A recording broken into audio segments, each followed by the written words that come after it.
मैं एक ओशो फॉलोअर हूँ, ओशो सन्यासी हूँ इनफैक्ट मैं। अच्छा। हाँ, मैंने ओशो सन्यास लिया हुआ है, मेरी माँ भी।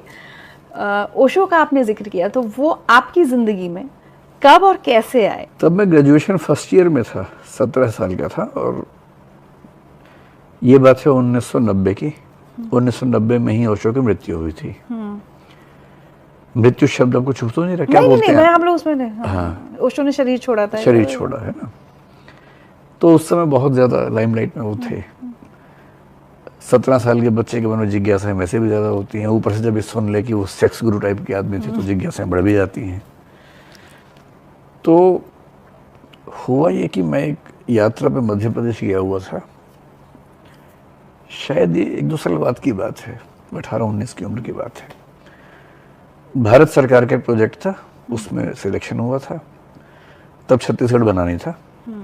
तो मध्य प्रदेश में बहुत सारी जनजातियों के इलाकों में जो पानी की सप्लाई हो रही थी, राजीव गांधी पेयजल मिशन था, उसको ऑडिट करना था कि वो सच में हुआ है कि नहीं हुआ है। तो दिल्ली विश्वविद्यालय से कुछ लोगों का सिलेक्शन हुआ, मेरा भी हो गया था, मैं उसमें गया था। तो वहाँ मैं 1 महीना रहा मध्य प्रदेश में, जो आजकल छत्तीसगढ़ है। तो इन सब में क्या था कि हमें गेस्ट हाउस मिलता था और हम पूरा दिन जंगलों में, आदिवासी इलाकों में जाके उन आदिवासियों से बात करते थे, मिलते थे, समझते थे कि जो वायदा था पानी को लेके हुआ कि नहीं पूरा। अब शाम को 7-8 बजे फ्री होते थे, सुबह 8-9 बजे निकलना है। तो पहली बार ऐसा हो कि टाइम बहुत मिला। तो संयोग से मैं जब आया दिल्ली से तो ओशो की 1-2 किताबें मेरे पास थी, लाइब्रेरी में मैंने रख ली थी साथ में। तो उस पूरे 1 महीने में मैंने ओशो को ठीक से पढ़ा। अच्छा।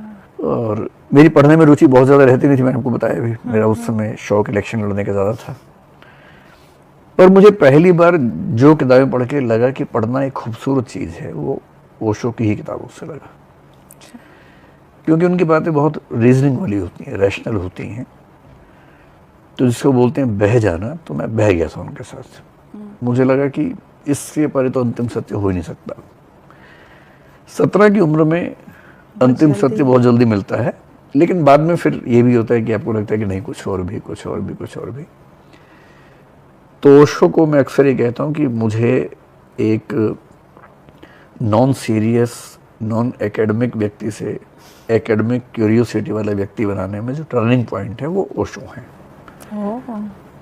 उसके बाद फिर मैंने सवाल पूछने शुरू कर दिए ओशो को पढ़ने के बाद, हर चीज़ पे पूछे।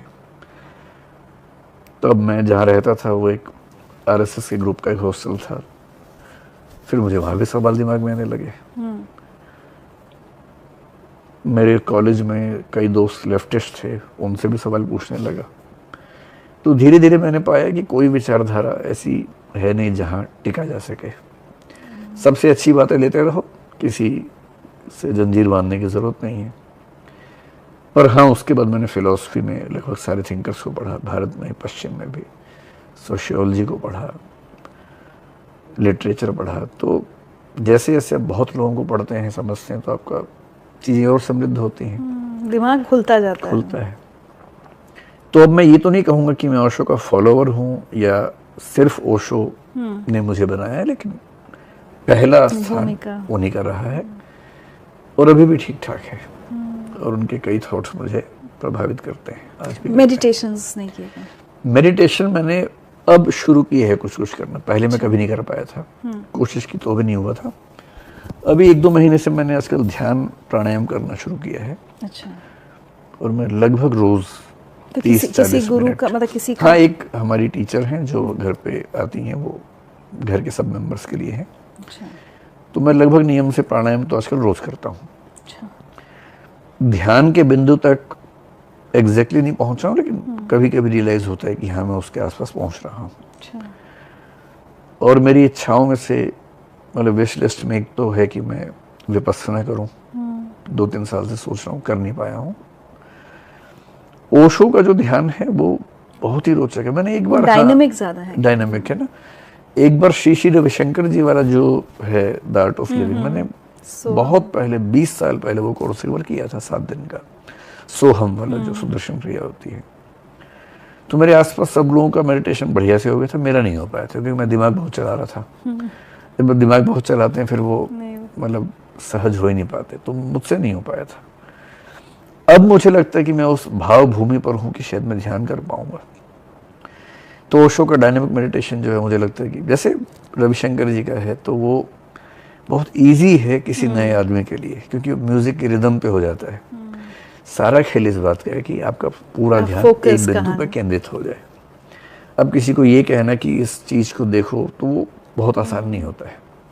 रिदम पे फोकस करना आसान है, तो सोहम के साउंड की स्पीड और आवृत्ति बढ़ने से ध्यान लगाना, आपने देखा सोहम वाले कैसे एक बार होता है किया ना? है हाँ। इनफैक्ट मैंने।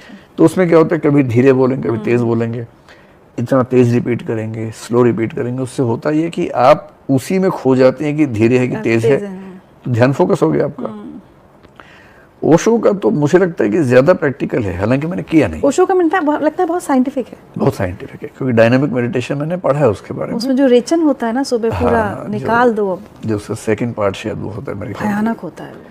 क्योंकि बहुत तेज सांस लेने से क्या होता है कि एक तो दिमाग बैठने लगता है, जो कैथारसिस या विरेचन या रेचन कहेंगे, उसमें मेरे ख्याल से चिल्लाने वाला होता है कि चीखो, चिल्लाओ। कुशन्स रहते हैं वहाँ पे कि आपको कुशन को, किसी पे गुस्सा है तो फाड़ दीजिए। एक फिल्म आई थी, अच्छा, वाइल्ड वाइल्ड वेस्ट की, तो लाइफ इन मेट्रो, उसमें इरफान खान जो नायिका है फिल्म की, उसको एक टंकी की छत पे ले जाते हैं और बोलते हैं बहुत जोर से चिल्लाओ, और चिल्लाने से उसको जो कैथारसिस की फीलिंग आती है। तो मेरे ख्याल से ऐसी फीलिंग्स वहाँ आती होंगी। तो डायनेमिक मेडिटेशन हो या उनका कुंडलिनी वाला हो, मैंने उनको पूरा प्रोसेस पढ़ा है। कुंडलिनी का ये शाम का टाइम होता है, टाइमिंग्स भी हैं सब। अच्छा, कि डायनेमिक आपको सुबह 5 से 6-7 बजे तक करना है मैक्सिमम।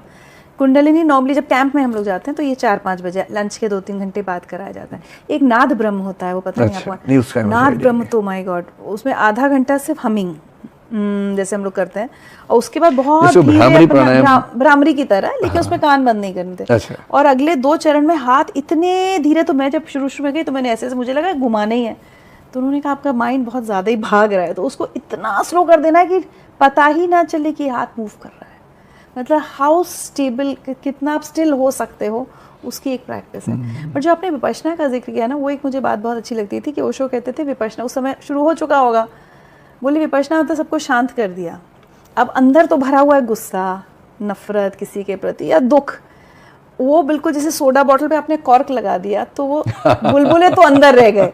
तो वो हमेशा कहते थे कि विपश्यना करना है तो पहले 21 दिन डायनामिक। हाँ, ये बात भी ठीक है। जो निकालना है जब निकल जाएगा तब शांत बैठ पाओगे, बट 21 दिन डायनामिक अगर आप करेंगे तो आपको बहुत फर्क पता चलेगा। नहीं, जितना मैंने उसका सिस्टम पढ़ा, मुझे लगता है कि वो शायद 2-3 दिन में ही रियलाइज होना शुरू हो जाना चाहिए। हाँ, मेरी मतलब आगे की योजनाओं में मेडिटेशन में सिद्धहस्त होना भी है।